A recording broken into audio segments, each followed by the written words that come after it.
Hello guys, and welcome back to FLC Podcasts. My name is Dhruv Sethi, and I'm the founder of the Financial Literacy Committee, also known as FLC. FLC is a nonprofit organization with the mission to provide financial education to students all over the world through accessible content and expertise from numerous business leaders.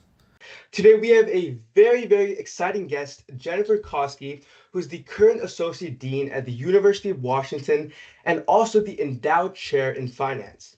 She's also been recognized as one of the favorite professors of the MBA class of 2022 by Poets and Quants. She has vast experience in the finance and career development field, which we'll dive into in this episode. Today we'll touch on the University of Washington, higher finance success, and the important skills to build to be successful in this field. So let's get right into it. Good morning, Jennifer, and thank you so much for being here with us today. Good morning, and thank you for having me. It's great to be here. Of course. So let me start off with asking you, what unique opportunities does the University of Washington offer for students who are interested in business, and how does UW put them on the path to success? Sure, yes. I will focus mostly on the opportunities available within the Foster School of Business because I'm the most familiar with those, and we have a lot of great choices. Some of them are available to all University of Washington students. For example, about 5 years ago, we started a business minor, which is a set of 6 courses that expose students to the basics of business. My personal favorite is personal financial literacy. There's a range though, marketing, sales, etc. So we have a lot of, we have some minors and certificate programs that are available. Other opportunities, we have a lot of student clubs. We have over 30 student clubs right now. They are very active, and most are also open to all University of Washington students, not just Foster majors. For students interested in finance, we've got at least 4 clubs, the UW Corporate Banking Club, the UW Investment Banking Accelerator, the Investment Group, and a Personal Finance Group. We've got clubs associated with social identities, such as Black at Foster or Foster Christian Business Leaders. We have clubs associated with business disciplines like consulting or marketing or supply chain. One of my favorite things actually is that we have a strategy development competition called Management. It's part of a course called Management 430, which is really unique to Foster. This is a live case competition that we offer every quarter for undergraduate students, and it typically features a local organization or a client business. For example, the cases a lot of times work on or involve issues related to social responsibility. We had a case once with Seattle City Light on ways to expand renewable energy production. We had a case with Mod Pizza where students had to make recommendations regarding their second chance employee hiring and training programs. So this is a program that's required for all business students as part of their curriculum. They typically take it towards the end, and we have a large group of business professionals from the community who volunteer their time as judges. So those are all things within Foster. I know there are other schools and programs that also have opportunities, and sometimes there are chances for cross collaboration. My son is actually a University of Washington 2017 graduate, and he was in bioengineering, but they had a lot of courses in bioengineering about commercialization. So those overlapped a lot with business. Okay. So that's some examples of the opportunities. I think you also had asked about bridging to success, right? And Yes. path to success too, as well. So, I mean, really our whole curriculum is designed around helping students find their way to the business world, right? So we focus on that a lot, and the skills, you know, the types of skills that we try to develop, we really work hard to keep that current as well. So we have courses now on artificial intelligence and machine learning, courses that are on more current issues like climate finance or social impact lending. So we really work hard to keep our curriculum current, that will help you know. I mean, the skills are changing so fast too, right? So 100%, yeah. right, what's hot right now might not be hot in 5 years. So we're Mhm. constantly trying to innovate and keep our curriculum current to help our students stay up to date. Yeah, so I definitely think those are really good opportunities considering that a lot of people in my grade are like, okay, I don't want to go to business as a major, so I'm not going to take any business classes. So providing that business minor, as you said, is a great opportunity for students to still have some impact in some kind of their foot in the water for that finance field a little bit, so they have that under their belt. So, and I think, as you mentioned, you have so many clubs, and that's 100% a great opportunity for the undergraduates who will be coming to UW. So yeah, definitely. And kind of a little bit related to this, one of the biggest challenges with entry-level jobs that are coming up now is that students are falling into the illusion that college is all that they need when they go into the job market. And in your opinion, what's the gap between school and the actual workplace? Like, and how can students work towards bridging that gap with, for example, Foster, or whatever school they decide to go to? So you're interested in knowing how students can prepare themselves for the business world above and beyond what the type of training they get at school? Is that right? Yeah, yeah. So how can Yeah. they kind of get ready for the real world? Yeah, I mean, we have some things. Our program naturally tries to help students make that transition because our courses, the earlier courses you take, as a freshman or sophomore, tend to be more theoretical and solving math problems and things like that. As you get further along in your studies, the programs and the classes become more abstract.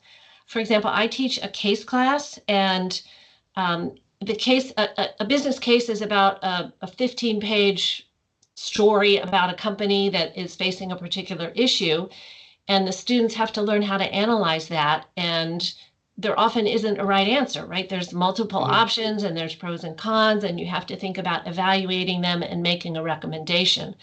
So we try to help students with that progression. The real world is not a math problem with the right answer. The real world is complicated, and there are a lot of other issues. So Correct. that's Yeah. one aspect. I think more generally, there are other things you need to know in the real world in your post-college career that are also useful. I might put some in the category of basic professionalism skills, Hmm. how to deal with a challenging boss, or how to think about what you really want out of your career. Some of that we do address in our curriculum, and there are also other opportunities like speakers on campus or the clubs and some professional development activities within the clubs. We also have a sort of a leadership academy that all UW, it's called the Foster Leadership Academy, that all UW Hmm. students can take that can help you start to address some of those kinds of issues that are related more just to general, I think, authentic leadership. Yeah, I really like how you said that business isn't a math problem because it's what there's no one right answer to each solution. And I think, as you said, UW does a great job of kind of integrating that into your course in their course load. So that is really helpful, I would say, for undergraduates because that would help them get ready for the real world job market. And as someone, as you have built your career at Goldman Sachs as well, we kind of love to hear your perspective on what skills are needed to be successful in that new tech AI led economy. As you said, you guys are being innovative and introducing that to curriculums. What skills would you say are needed to be successful in this new field? Um, I think my answer to that would be the same for any new field, right? And Mhm. whether it's 20 years ago when the dot com was, or 25 years ago when the dot com was new, and then we went through all this financial engineering in the 2000s, and then et cetera. We've gone through a lot of different iterations. Mhm. It takes a combination of, I'll call it technical or specialized skills, Mhm. and then more general personal skills. The technical skills are the things like the coding, Mhm. Excel or Python or R or machine learning, whatever kinds of coding you want to learn, or right now for AI. But that's not enough by itself, as is always true. You have to have the ability to take a step back up outside of the technology and think bigger picture. Mhm. What does innovation mean? What is my strategy going to be? How am I going to make it happen? What do I need to do to lead people to make it happen? So those kinds of skills are really important. I heard a great quote from Warren Buffett, who is one of a very famous, leader Hmm. and iconic figure in finance. And I heard this in the 100%. Yes. dot-com era. Yes, he people were talking about how the internet would change everything, and the dot-com era was new, and things were different now. And he talked more generally about what he calls transformational industries. And he used the example of automobiles and airplanes, automotive and aviation industries. And Hmm. people said the same things about those 100 years ago, right? And they're right. Autos and airplanes have totally changed the way people live. But interestingly, the total profits made by companies in those industries since the origination of those industries is zero. So it's one thing to say an industry is going to be, or a technology is going to be transformational. It's quite another thing to figure out how to set up a profitable company in that space. And I think a lot of the same thing is true now with AI and a lot of the other current trendy things. Some companies are making a lot of money right now in those spaces, but is it sustainable? What's going to happen when other competitors enter? What are their comparative advantages? Those types of issues are still critical. So to me, that's really what is most essential for success. It's learning the technical skills, but being able to use them in more broad applied kinds of situations.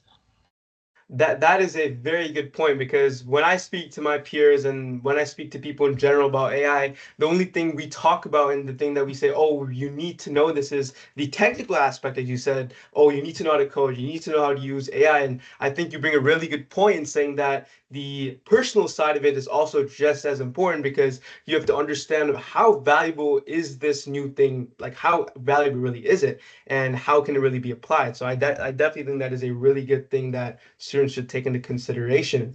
And this next question may be a little bit similar, but I would I like to make it more specific to the higher finance field. So, what skills or general qualities would you say specifically do students need to develop to be successful in the high finance field?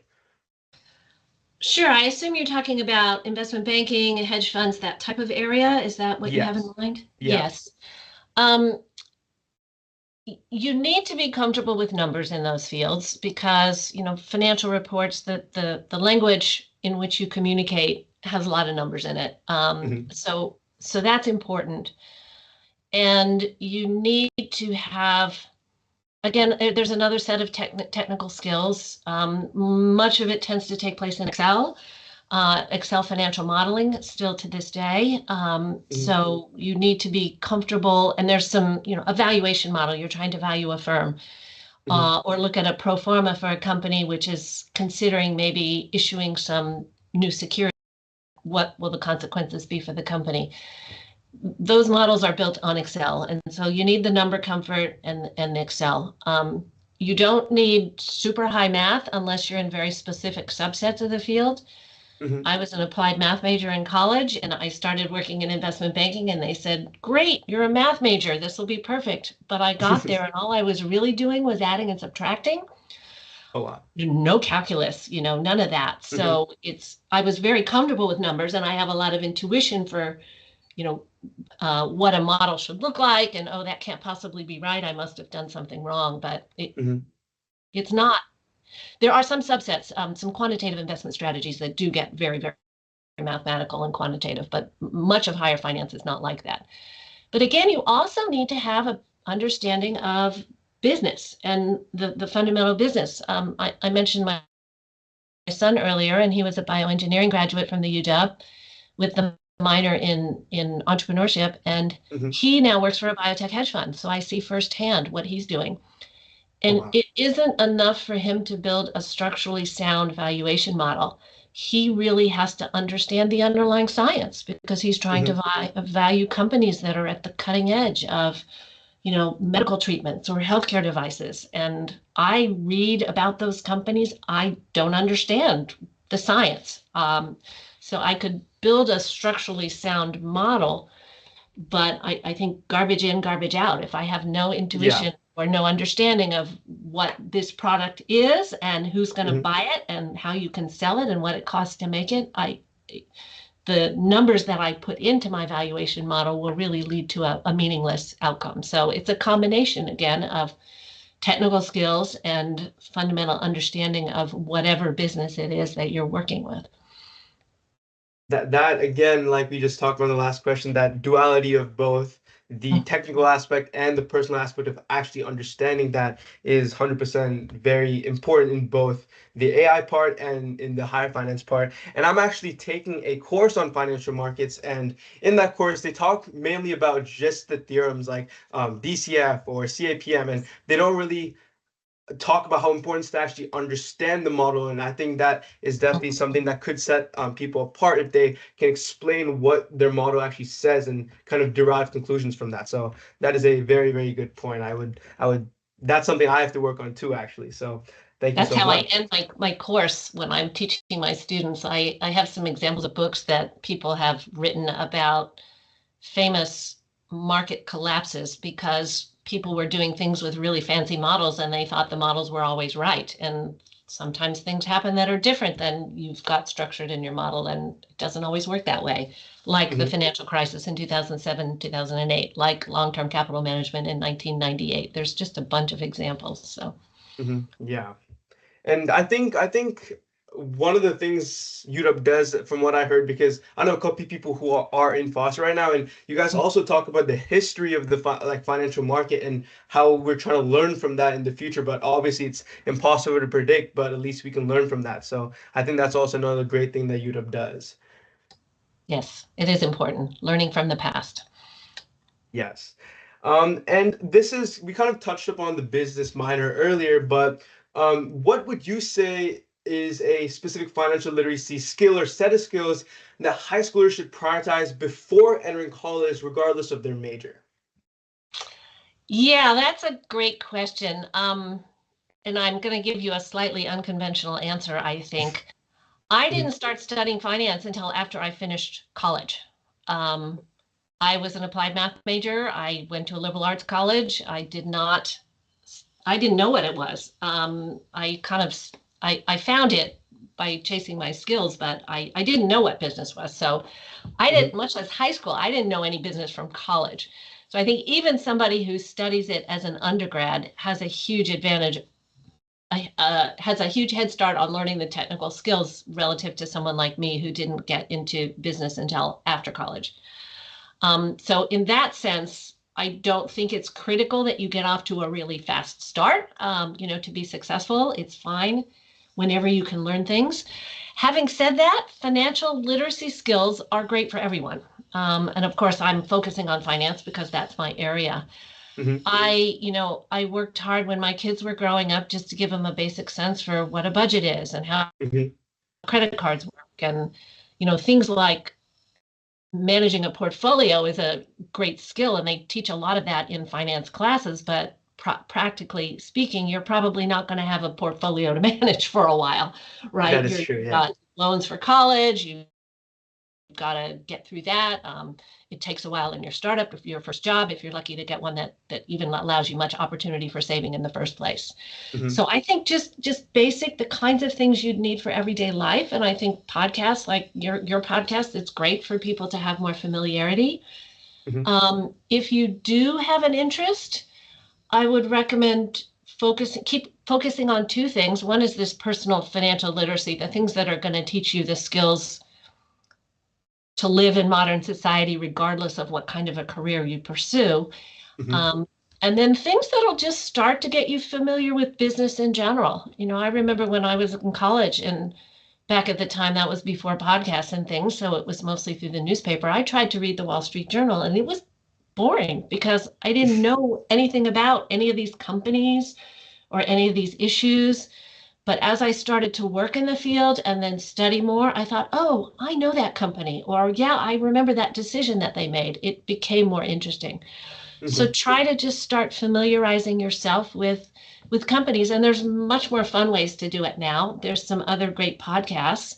Mhm. There's one called How I Built This, which tells the story of entrepreneurs who founded companies. Hmm. And it'll just tell you the story of what their idea was and what they went through and the ups and downs and how they started their company.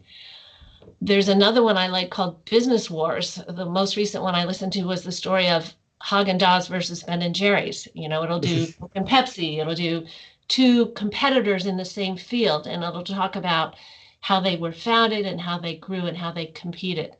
So those are some, I would call it, good entryways to start getting familiar with just different kinds of companies and what it means to start a company, what it means to grow a company and compete, and how you define yourself. And you can listen to some really inspirational entrepreneurs as you um, go through that. So, Those are some definitely some really good sources, but I must say my favorite is still going to stay Shark Tank because that's kind of what I grew up yeah, with. But I Shark Tank is guess I'll another have great to check example, the though. Yeah.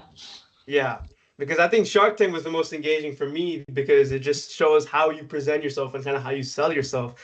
And I think these other podcasts are a great venue for students to look for more information. And I think, as you said, it's never too late to start, but I think what our whole nonprofit is pushing towards is the earlier you start, the better for you. Because if you have a sense of how you want to use your money from a young age, it kind of sets your mindset up for during college. And I think both venues are obviously perfect because just as long as you know the concepts, I think that's kind of what's most important. So, kind of to end off this podcast, I would like to ask you my favorite question, which is, what is your story on how you decided to pursue finance? Sure. I alluded to a couple pieces of it earlier, but it is, I think, an interesting story. I went to college at a liberal arts college. They didn't have business. I studied applied math because I always liked math a lot. And when I finished college, I knew two things about myself. I knew that I wanted to go to more school, but I did not want to continue studying math. I needed something that was a little bit more applied than applied math, even more real world ground. So I interviewed for jobs, and as you mentioned, I worked at Goldman Sachs right out of college.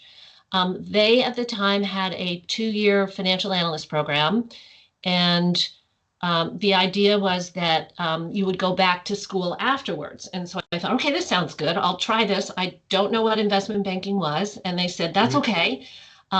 You need to be analytical and you need to like to work with people. And I said, great. And I like both of those things.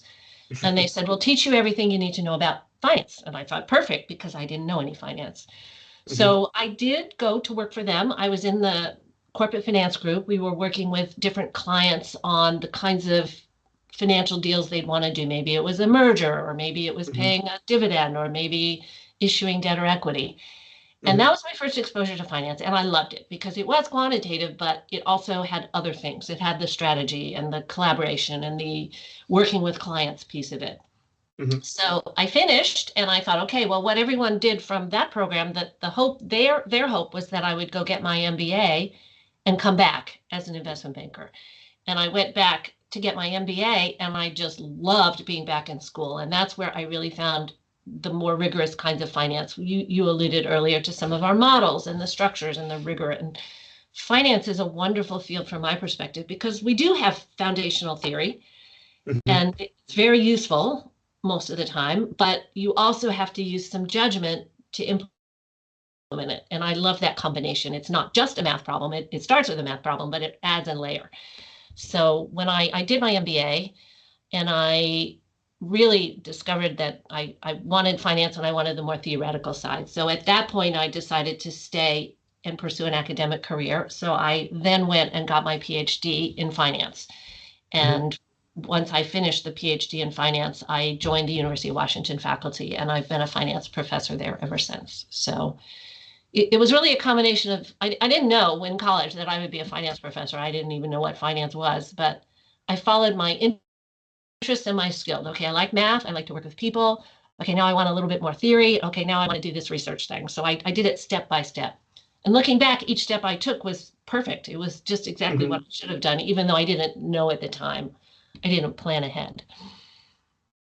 I agree. That is definitely a very interesting story because most people think oh, if I'm going to business, those are the people that are going to business. And I think that story right there just says, even if you aren't a business person in the beginning, you can always come into that industry. And I think that's kind of the best part about finances because Yeah. it's never too late to kind of join finance as long as you want to do it. So, and I think you going to these schools is very, very impressive. And I think your story should apply for everyone who doesn't think they want to go to finance now, but that door is always open for them. So, Well, yeah. and one other thing is related to your earlier comments about when you start. I love application of finance in non-business settings. For example, Hmm. nonprofits, right? They have objectives Yeah. and they have budgets. And I've been on the board of nonprofits and as you start earlier, like with your podcast and thinking about just learning how to think about financial trade-offs.